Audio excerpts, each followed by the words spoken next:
It's been the longest time. Not gonna lie, it's been a long time. But I'm back. I'm back with not one, not two, not three, but 4 book recommendations, 1 nonfiction. I have 3 fiction reads. But before we get into this, my name is Michaela. I go by Black Librarian on all platforms. I usually post on Mondays to talk about my week, this library life, what I've been reading, and just what's going on. If you're new here, welcome. And if you've been here before, thank you for watching. Make sure you like and subscribe and comment on this video. But, without further ado, we might as well do it. Let's get into it. Shh, we're in a library. After my last video that I posted last week that was so old, I feel like we really need to catch up. I've been gone and there are no excuses, but I have been reading. I'm still about 4 books behind from my goal that I need to be on track because I want to read 60 books this year and it's working out. Last time I was talking about Soledad Brother. Now, Soledad Brother is by George Jackson. It's all of his compiled letters that he wrote his family members while he was in jail. This is a very, when it comes to Black nonfiction, I would say it's ranked really high because that man was a true example of why the system is really against Black people and how we are just done any type of way. He was sentenced to a year to life for a robbery, and his lawyer said it would be best for him to plead into that because he would just get out eventually. Now, the part about it that I think he didn't really realize or that no one understood is that it's whenever they want to let you out. But it is political, and him being a Black man who knew himself and knew his identity and just was fighting for Black people and writing about how we deserved better and how he wasn't going to settle for this. When he got out, he was going to do this, and that. Year would go by and the next year would go by and another year would go by and he would not be out. He was in solitary confinement for 7, I believe, out of the 10 years that he was in jail. So that's 23-hour days alone in a cell, maybe 1 hour of outside time. That's a lot, just solo. And he's just writing and can sometimes read, he sometimes can't. Someone's reading your letters, so sometimes you don't get all your letters. Sometimes they don't allow you to bring your stuff to when you're transitioned to another prison.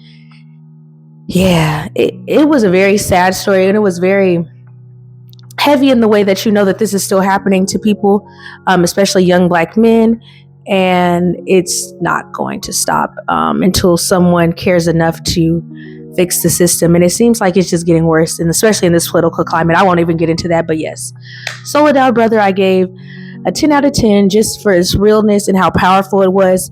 And although George was imprisoned for a lot of his life, he was free in the mind. And I feel like if you're free in your mind and and have self-awareness about you and your identity and your Blackness, you're as powerful as you can be. So you're always going to be trying to be taken down because you know yourself and you know your power. But yes, may he rest in peace. But yes, I gave it a 10 out of 10. I say read it. I believe that it is worth the read. And I got that book off of reading, Angela Davis's biography, because that they were friends and she would write him from time to time. And she was a part of trying to get him and the 2 other people he was convicted with free, although he died before they were able to get free. The other 2 gentlemen who he was arrested with were freed. Now, on a more lighter note, I guess. Okay, I have 2 books that I was gifted, Groove and Fever. And they're both by Bernice L. McFadden. And when I say, if you like living single, if you like Black rom-coms and comedies where it's centered around friendship, like a different world type of setting, but just older, these are the 2 books that you want to read. Because if it wasn't Geneva, it was Nova. If it wasn't Nova, No, if it wasn't Geneva, it was Noah. If it wasn't Noah, it was Chevy. And if it wasn't Chevy, it was Crystal. We have 4 friends living in New York, growing up together, and just seeing how their adult lives are playing out. It's so crazy because they're talking about their romantic life, raising children, working, and just, your expectations of self at a certain age.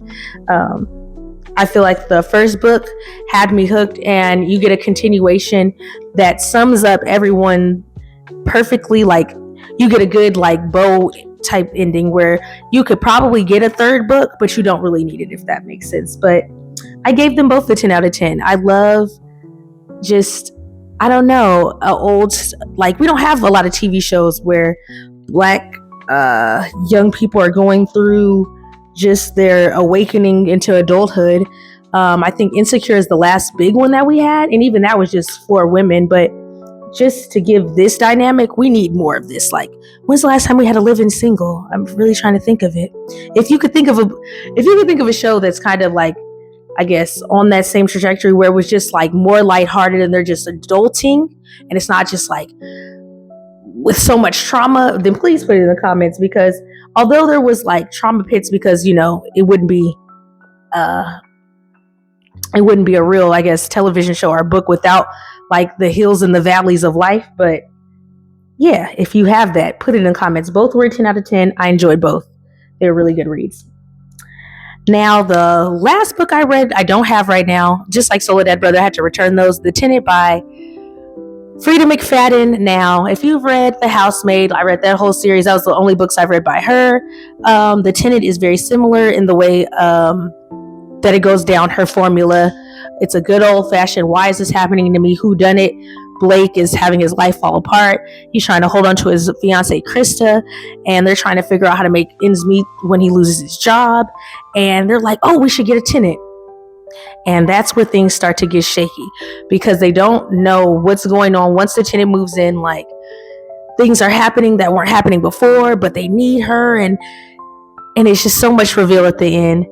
I will say, for me, I gave it an 8 out of 10 because I didn't really appreciate the ending, but I digress. I don't want to spoil it for you. You might like it, but if you've read one Frida McFadden book, I think that they all, like I said, go through a similar outline where something happens and all of these things trickle down into the reveal. So yeah, an 8 out of 10. If you like it, I love it. Anyway, on to what we're reading now. Between Friends and Lovers by Shirlene Obi. I think I also talked about this book in my last video. So far, so good. I really like I like Josephine Joe because she's real. She's a doctor. She doesn't know if she wants to continue to be a doctor, but she's famous on Instagram and TikTok. She has over 400,000 followers, and she has a best friend who's an actor. He's rich and he's really cool. She's in love with him. He's Malcolm, and they're going through this romance so far, but I'm only about 2 chapters in. So it's a lot going on so far. He's an author who had already been messaging her on Instagram, and they kind of already have a connection, and he's trying not to move too fast with her because he knows she's a virgin. They've had conversations about that. He doesn't want to rush her, but she's 29 and she's primed and ready. She's tired of waiting. So we have that. He doesn't really believe that she's over her friend. It's just it's so juicy, and that's only the first 66 pages. So if you think I'm not in for it, I am. I want to give it up to my African brothers and sisters who are authors. They know how to do a romance because they know how to make it juicy. In the first 60 pages, I'm hooked, and I'm listening to it. I'm listening to it on Hoopla. Then I'm coming back, and I'm reading the book. So far, so good. Now, life updates. I know it's going pretty fast, but I'm trying to unpack it all without it being such a really long video. What's been going on? I went to the Baby King concert this week. That was amazing. I finally got to see him live.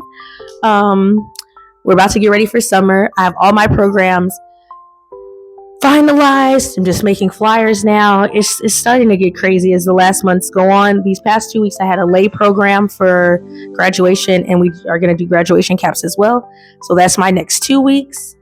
And then I've just been getting my mental health together, running, getting back into reading, constantly outside of the slump, exercising, and I'm also going to see I Love Boosters this week. So yes, yeah, it's a lot going on. And I guess in honor of me going to see Baby Keem, this week's song of the week is going to be Dramatic Girl by Baby Keem. Dramatic girl, dun, dun, dun, dun. There's only one way you can love me. Now, when I went to go see him, I'm gonna put the little video in there. You're gonna hear me. I screamed. I was in there jumping. I was living my best life. And I feel like people don't dance at concerts anymore. But one thing about me, if I'm spending some money, I'm going to sing in the video that I'm posting, and I'm gonna dance because you didn't pay to see the concert. So why would you think that you're gonna just see the concert through my eyes? No. You're gonna see it through my eyes and through my voice. Okay. So yes, that was a lot, but you got 4 recommendations. You got what I'm reading, life updates, and the song of the week. And I feel, I feel like it was all over the place, but I enjoyed every minute of it.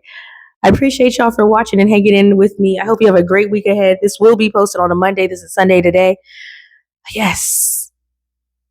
Good luck this week, y'all. It's going to be a great one, and it's hot in California. So I'll see you next week. Peace, y'all. Bye.